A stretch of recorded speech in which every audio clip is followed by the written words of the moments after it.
Hello everyone, कैसे हो आप सब। तो कल हमने हिस्ट्री का पार्ट 1 देखा था। आज पार्ट 2 डिस्कस करेंगे। फिर से इंपॉर्टेंट क्वेश्चन लेके आए हैं हम। ठीक है, देखना है। बहुत अच्छे अच्छे क्वेश्चन जो है कलेक्ट किए हैं। चलिए स्टार्ट करते हैं ना। पहला क्वेश्चन है, प्रारंभिक भारतीय इतिहास के संदर्भ में NBPW शब्द का तात्पर्य क्या है। ठीक है, पहले बता देते हैं कि NBPW का फुल फॉर्म क्या होता है। नॉर्थन ब्लैक पॉलिश्ड वेयर, यानी कि इसका हिंदी अगर देखा जाए तो हिंदी है उत्तरी काले पॉलिश वाले जो है क्या होता था, उत्तरी काले पॉलिश वाले मृद भांड। इसका मतलब अर्थ हिंदी है। ठीक है, एक होता क्या है था ये, इसका डिटेल हम आपको बताते हैं। ये एक कठोर चाक निर्मित और चमकदार काली सतह वाले पात्र है। एक तरह से क्या है, ये बर्तन है। इससे बनाने के लिए कुम्हार जो है मिट्टी के बर्तनों को भट्टी में उच्च तापमान पर रखते थे। ठीक है, तो अब इससे ज़्यादा एक्सप्लेन इसमें नहीं करेंगे।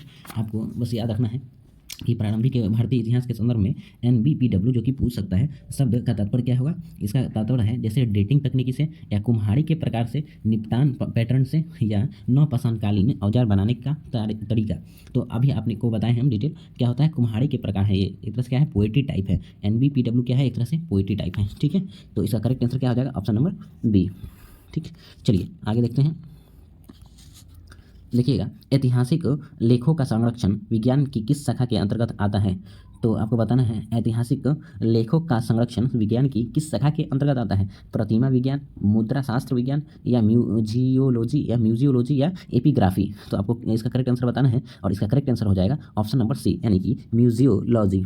तो क्वेश्चन पूछेगा तो आपको क्या आंसर देना है, म्यूजियोलॉजी जो है इसके अंतर्गत आता है। चलिए नेक्स्ट क्वेश्चन देखते हैं।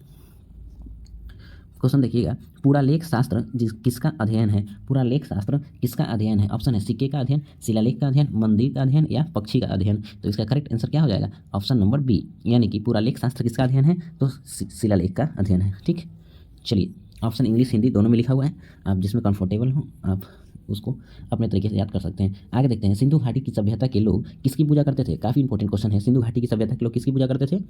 तो आप सब जानते होंगे, पशुपतिनाथ, यानी कि पशुपति की पूजा सबसे ज़्यादा करते थे। ठीक, आगे देखिए, हड़प्पा सभ्यता का निम्नलिखित में से कौन सा स्थल अफगानिस्तान में स्थित है। हड़प्पा सभ्यता का निम्नलिखित में से कौन सा स्थल अफगानिस्तान में स्थित है। ये भी बहुत इंपॉर्टेंट क्वेश्चन है। बालाकोट, या कालीबंगन, या नागेश्वर, या सोतुरगई। तो करेक्ट आंसर इसका क्या होगा, सोतुरगई जो है जगह है जो कि अफगानिस्तान में स्थित है। चलिए ऑप्शन नंबर डी करेक्ट हो जाएगा। आगे देखते हैं, सोतुरगई सिंधु घाटी सभ्यता किस देश में है। तो अभी आपने देखा इसके पहले, इसका करेक्ट आंसर क्या होगा, भारत, पाकिस्तान, तिब्बत, या अफगानिस्तान। तो आपने अभी पीछे आंसर में देखा होगा, इसका करेक्ट आंसर क्या हो जाएगा, अफगानिस्तान, यानी ऑप्शन नंबर सी। चलिए आगे देखते हैं, हड़प्पा सभ्यता के निम्नलिखित स्थलों में से कौन सा स्थल पाकिस्तान में स्थित नहीं है। आपको बताना है कि इसमें से कौन सा स्थल है जो कि पाकिस्तान में स्थित नहीं है, बाकी सब जो है पाकिस्तान में स्थित होंगे। तो देखिएगा, अभी हमने पढ़ा था पीछे वाले क्वेश्चन में, सोतुरगई कहाँ पे है, अफगानिस्तान में पाए जाते हैं। सोतुरगई जो है जगह है, ये कहाँ है, आपको कहाँ पे, अफगानिस्तान में, यानी ऑप्शन नंबर ए तो चला जाएगा कहाँ, अफगानिस्तान को, लेकिन यहाँ बता रहा है कि पाकिस्तान में स्थित नहीं है, तो ये सोतुरगई हो जाएगा अफगानिस्तान में। बाकी ऑप्शन बी जो कि कोटदीजी, ये कहाँ होगा आपको, ये पाकिस्तान में, क्या हो जाएगा, ये कहाँ पे हो जाएगा, पाकिस्तान में। और बाकी चनहुद्रो और बालाकोट सब के सब पाकिस्तान में आ जाएंगे। ठीक है, तो करेक्ट आंसर इसका क्या हो जाएगा, ऑप्शन नंबर ए। चलिए आगे देखते हैं, सिंधु घाटी सभ्यता की डांसिंग गर्ल की मूर्ति डैश में ढाली गई थी। क्वेश्चन बहुत अच्छा है, काफ़ी इंपॉर्टेंट क्वेश्चन है, कलेक्ट किया गया है, तो ये सब याद रखिएगा, है ना। सिंधु घाटी सभ्यता की डांसिंग गर्ल की मूर्ति किस में ढाली गई थी, बताइए। ऑप्शन है पीतल के, कांस्य में, तांबा में, या लोहे में। तो इसका करेक्ट आंसर होगा कांस्य में। क्या किसकी मूर्ति थी, कांस्य की मूर्ति थी, कांस्य की बनी हुई थी। चलिए आगे बढ़ते हैं, वेदांगों के संदर्भ में निम्नलिखित शब्दों में से कौन सा शब्द अनुष्ठान को दर्शाता है। अनुष्ठान को क्या दर्शाता है, चलिए थोड़ा सा इसका एक्सप्लेन कर देते हैं। यानी कि यहाँ तो ऑप्शन शायद आपको दिख गया होगा, है ना। इसका ऑप्शन करेक्ट आंसर क्या हो जाएगा, ऑप्शन नंबर डी होगा, कल्प, है ना। कहाँ होगा, कल्प, यानी वेदांगों के संदर्भ में निम्नलिखित शब्दों में से कौन सा शब्द अनुष्ठान को दर्शाता है, तो कल्प को दर्शाता है। ऑप्शन नंबर डी करेक्ट होगा। चलिए आगे बढ़ते हैं, भारतीय पुरातत्व सर्वेक्षण के पहले महानिदेशक कौन थे। ये काफ़ी इंपॉर्टेंट क्वेश्चन है ये भी, है ना। तो आपको बताना है, आपको जो है बताना है, भारतीय पुरातत्व सर्वेक्षण के पहले महानिदेशक आपको बताना है ना। ऑप्शन देखिए, ऑप्शन क्या क्या है, ऑप्शन है अलेक्जेंडर कनिंघम, या मार्टिमेयर, है ना, मार्टिमेयर, या क्या है, ऑप्शन सी नंबर देखेंगे, जॉन मार्शल, या लॉर्ड कर्जन। तो करेक्ट आंसर क्या होगा इसका, ऑप्शन नंबर ए हो जाएगा करेक्ट आंसर, अलेक्जेंडर कनिंघम। क्या होगा, अलेक्जेंडर कनिंघम। चलिए आगे बढ़ते हैं, सिंधु के पूर्व के क्षेत्र को संदर्भित करने के लिए 6ठी-5वीं शताब्दी BCE के में किस पुराने फारसी शब्द का उपयोग किया जाता था। बताना है आपको, इसमें किस फारसी शब्द का उपयोग किया जाता था। तो ऑप्शन देखिएगा, आर्यावर्त का, होंडू का, तियानझू का, या हिंदू का। तो इसका correct answer option number D होगा, क्या हो जाएगा option number D correct answer हो जाएगा, यानी हिंदू का प्रयोग किया जाता था, है ना। चलिए आगे देखते हैं क्वेश्चन। सिंधु घाटी 4 बड़ी प्राचीन शहरी सभ्यताओं का गृह था, निम्नलिखित में से कौन सा उनमें से एक नहीं है ना। इस पर आपको बताना है इनमें से कौन सा एक नहीं है। तो ऑप्शन देखिए, मिस्र नहीं है, या दक्षिण एशिया, या रूस, या मेसोपोटामिया। तो आपको बताना है क्या इसमें से नहीं था। तो सिंधु घाटी की 4 बड़ी प्राचीन शहरी सभ्यताओं के गृह में रूस शामिल नहीं था। कौन सा शामिल नहीं था? रूस शामिल नहीं था, जबकि अन्य तीनों देश जो है शामिल थे। तो आपको करेक्ट आंसर क्या हो जाएगा? रूस, यानी ऑप्शन नंबर सी। याद रखेंगे रूस शामिल नहीं था, बाकी कौन कौन से थे? मिस्र, दक्षिण एशिया और मासो क्या है तीसरा ऑप्शन, डी ऑप्शन मेसोपोटामिया शामिल था, ठीक है, बाकी रूस शामिल नहीं थे।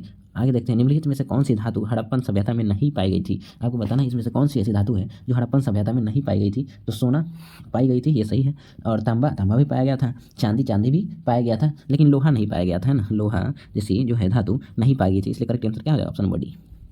आगे देखिएगा, भीमबेटका गुफा किस राज्य में है? भीमबेटका गुफा किस राज्य में है? ऑप्शन देखेंगे, तेलंगाना, कर्नाटका, मध्य प्रदेश या उड़ीसा। बताना है, काफ़ी इंपॉर्टेंट क्वेश्चन है। भीमबेटका गुफा किस राज्य में स्थित है? तो आपको पता है ये भीमबेटका की गुफा कहाँ पे है? Madhya Pradesh, option number D correct answer हो जाएगा, मध्य प्रदेश में है, ठीक। चलिए आगे देखते हैं, भीमबेटका के रॉक साल्टर्स किसकी तलहटी में स्थित है? बताना है आपको, भीमबेटका के रॉक साल्टर्स जो है किसकी तलहटी में स्थित है? ऑप्शन है पश्चिमी घाट, अरवली रेंज, विंध्य रेंज या पूर्वी घाट। इसका करेक्ट आंसर होगा ऑप्शन नंबर सी, यानी कि विंध्य रेंज।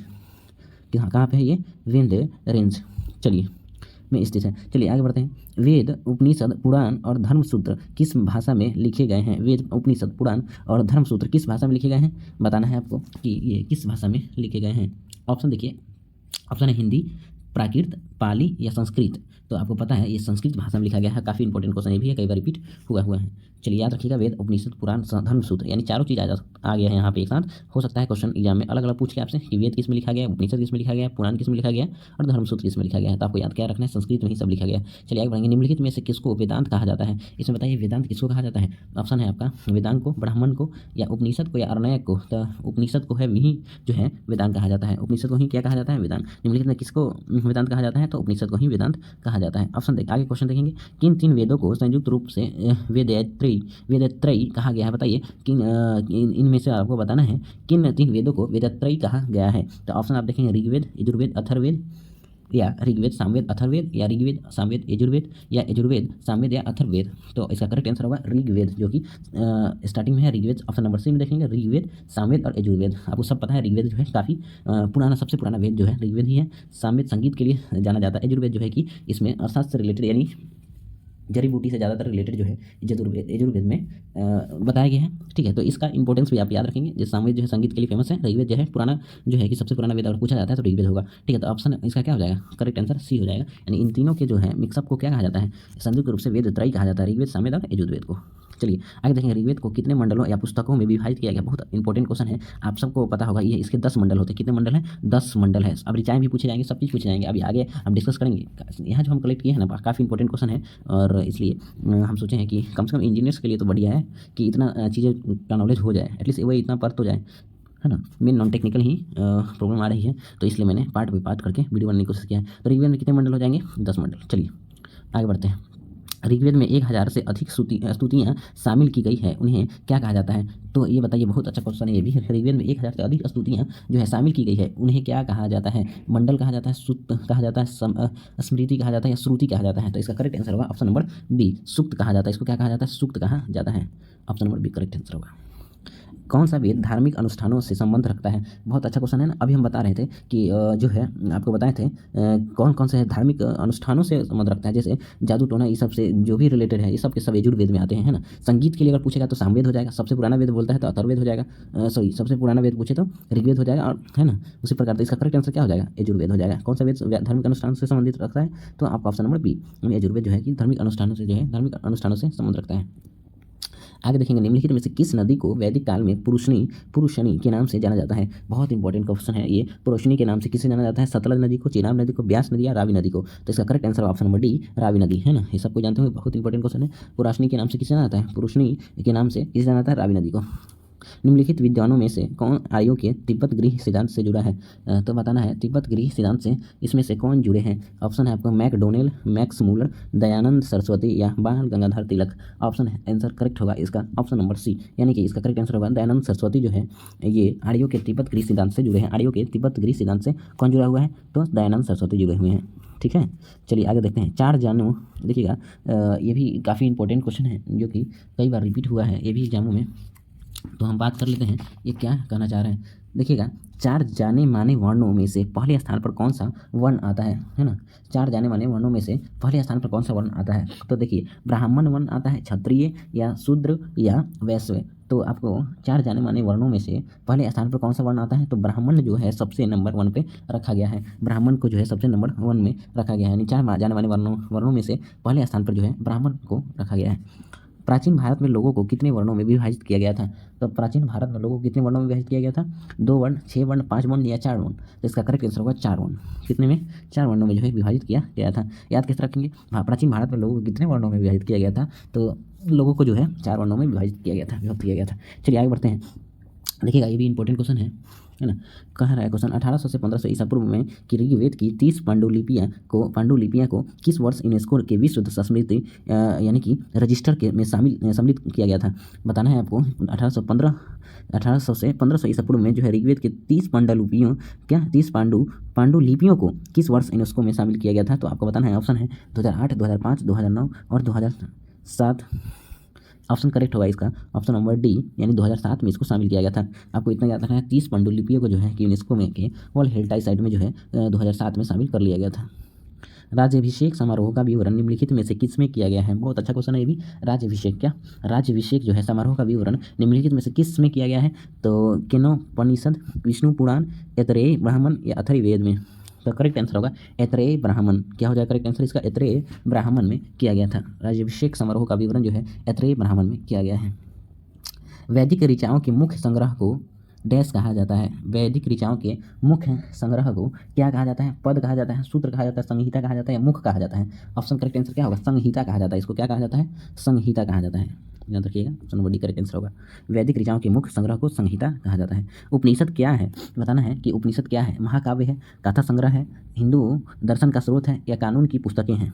करेक्ट आंसर बताना है कि उपनिषद क्या है? महाकाव्य है, कथा संग्रह है, हिंदू दर्शन का स्रोत है या कानून की पुस्तकें हैं? तो करेक्ट आंसर क्या हो जाएगा? ऑप्शन नंबर सी, हिंदू दर्शन के स्रोत। ऑप्शन नंबर सी हो जाएगा इसका करेक्ट आंसर, हिंदू दर्शन के स्रोत हो जाएंगे। उपनिषद क्या है? हिंदू दर्शन के स्रोत हैं। चलिए आगे देखिए, निम्नलिखित में से कौन सा वेद सबसे पुराना है? अभी मैं बताया था आपको सबसे पुराना वेद कौन सा वेद होता है? तो ये है आपका ऑप्शन नंबर क्या हो जाएगा? सबसे पुराना वेद ऋग्वेद को कहा जाता है। किसको कहा जाता है? ऋग्वेद को। बहुत मोटे क्वेश्चन है। निम्नलिखित में से कौन सा वेद संगति से संबंधित है? बताइए, आइए क्या अभी हम बात कर रहे थे कि इसमें से कौन सा वेद जो है संगीत से संबंधित है? तो बताइए संगीत से संबंधित वेद कौन सा होगा? सामवेद हो जाएगा। क्या याद रखना है? सामवेद। ठीक है, बहुत इंपॉर्टेंट क्वेश्चन है सारे। चलिए, बौद्ध एवं जैन धर्म में हम प्रवेश कर रहे हैं। बौद्ध एवं जैन धर्म में से एक क्वेश्चन है कि कैवल्य कौन से धर्म से संबंधित थे? बताइए आपको कैवल्य जो थे कौन से धर्म से संबंधित थे? बौद्ध धर्म से, जैन धर्म, सिख धर्म या हिंदू धर्म से? तो कैवल्य आपको याद रखना है ये जैन धर्म से संबंधित थे। किससे थे? जैन धर्म से। Option number B correct answer हो जाएगा, जैन धर्म से संबंधित थे। विष्णु के 5वें अवतार को डैश कहा जाता था? बहुत अच्छा क्वेश्चन है। विष्णु के 5वें अवतार को डैश के रूप में जाना जाता था? बताना है। विष्णु भगवान के जो 5वां अवतार था उसको किस रूप में जाना जाता था? वाराह के रूप में जाना जाता था, वामन के रूप में जाना जाता था, नरसिंहा के रूप में या कृष्ण के रूप में? तो करेक्ट आंसर होगा वामन। क्या विष्णु के 5वें अवतार को किस रूप में जाना जाता था? वामन के रूप में जाना जाता था। देखिएगा, ऋग्वेद काल में आर्यनी किसकी देवी थी? बताना है जो ऋग्वेद काल था उस समय आर्यनी किसकी देवी थी? पृथ्वी की देवी थी, पवन की देवी से जानी जाती थी, उषा काल की देवी या वन की देवी से? तो करेक्ट आंसर होगा जो एक क्वेश्चन रिपीट किया गया है काफ़ी बार, एमटीएस के एग्जाम में आया हुआ है, तो इसका करेक्ट आंसर हो जाएगा ऑप्शन नंबर सी, यानी वन की देवी को हम क्या कहा जाता था? पहले आर्यनी देवी कहा जाता था। आर्यनी देवी वन की देवी को कहा जाता था। ठीक, आगे बढ़ते हैं। पुराणों के अनुसार भगवान विष्णु ने पानी में डूबी हुई पृथ्वी के बचाने के लिए डैश का रूप बनाया था? बहुत अच्छा क्वेश्चन है। पुराणों के अनुसार भगवान विष्णु ने पानी में डूबी हुई पृथ्वी को बचाने के लिए डैश का रूप बनाया था? तो इसके लिए एक हाथी का रूप बनाया था, एक वाराह का रूप बनाया था, एक बाघ का या एक सिंह का? तो correct answer option number B, एक वाराह का रूप धारण किया था। पानी में डूबी हुई पृथ्वी को बचाने के लिए भगवान श्री कृष्ण विष्णु ने किसका रूप धारण किया था? एक वाराह का रूप धारण किया था। चलिए नेक्स्ट देखते हैं, पांडवों द्वारा गुरु द्रोणाचार्य को गुरु दक्षिणा के रूप में निम्नलिखित में से कौन सा शहर दिया गया था। बहुत इंपॉर्टेंट क्वेश्चन है। पांडवों द्वारा गुरु द्रोणाचार्य को गुरु शिक्षा दक्षिणा के रूप में निम्नलिखित में से से कौन सा शहर दिया गया था, बताना है आपको कौन सा शहर दिया गया था। ऑप्शन देखिएगा, रावलपिंडी, क्या ऑप्शन, रावलपिंडी, नैनीताल या हस्तिनापुर या गुड़गांव। तो करेक्ट आंसर है गुड़गांव दिया गया था, है ना, पांडवों द्वारा। चलिए इसका एक्सप्लेनेशन कर देते हैं। पांडवों द्वारा गुरु द्रोणाचार्य को गुरु दक्षिणा के रूप में गुड़गांव शहर दिया गया था। गुड़गांव को गुरुग्राम भी कहा जाता है। किस नाम से जानते हैं गुड़गांव को? गुरुग्राम के नाम से भी जानते हैं। गुरु द्रोणाचार्य महर्षि भारद्वाज के पुत्र थे। किसके पुत्र थे? महर्षि भारद्वाज के पुत्र थे, जिन्होंने हस्तिनापुर, नरेश, धृतराष्ट्र एवं पांडु के पुत्रों को अस्त्र शस्त्रों की दीक्षा दी थी, है ना। तो इसका करेक्ट आंसर क्या हो जाएगा? ऑप्शन नंबर डी यानी गुड़गांव। चलिए आगे बढ़िए। वैदिक काल के महत्वपूर्ण देवताओं के सही समूह का चयन करें, बताएं कि करेक्ट आंसर क्या होगा। वैदिक काल के महत्वपूर्ण देवताओं के सही समूह का चयन करना है वैदिक काल के। तो ऑप्शन देखिएगा, पहला है वरुण, विष्णु या शिव या शेषनाग, चंद्र, यम, ब्राह्मण, प्रजापति, गरुड़ या अग्नि, इंद्र या सोम। तो करेक्ट आंसर होगा ऑप्शन नंबर डी। सबसे पहले कौन सा? अग्नि, फिर इंद्र, फिर सोम देवता, है ना। वैदिक काल के महत्वपूर्ण देवताओं के सही समूह क्या है? अग्नि, इंद्र और सोम है। अग्नि, इंद्र और सोम, ऑप्शन नंबर डी करेक्ट होगा। चलिए आगे देखते हैं। भारत में वैदिक सभ्यता डैश नदी के किनारे विकसित हुई थी। भारत में वैदिक सभ्यता किस नदी के किनारे विकसित हुई थी? तापी नदी, गोदावरी नदी, नर्मदा नदी या सरस्वती नदी। तो भारत में वैदिक सभ्यता जो है ये सरस्वती नदी के किनारे विकसित की गई थी, या सरस्वती नदी के किनारे विकसित हुई थी, ठीक है। तो ऑप्शन नंबर इसका करेक्ट आंसर क्या होगा? डी। भारत में वैदिक सभ्यता सरस्वती नदी के किनारे विकसित हुई थी। आगे देखते हैं। चलिए यहीं तक आज इतना हमने कलेक्ट किया था इंपॉर्टेंट क्वेश्चन। तो अच्छा लगा हो आप सबको, आशा है हमें। तो इसके लिए आप लोग कमेंट कर सकते हैं, बता सकते हैं, कोई भी एडवाइस हो तो दे सकते हैं ना। कैसा लगा जरूर कमेंट करके बताइएगा। इसको कंटिन्यू रखा जाए, अच्छा लग रहा है, कम से कम इस बहाने आप इतना तो सीख रहे हैं, तो इसलिए कम से कम एक कमेंट जरूर कीजिएगा कि हाँ थोड़ा सा अच्छा लग रहा है, तो इसको कंटिन्यू किया जाएगा। ठीक है, थैंक यू, बाय बाय।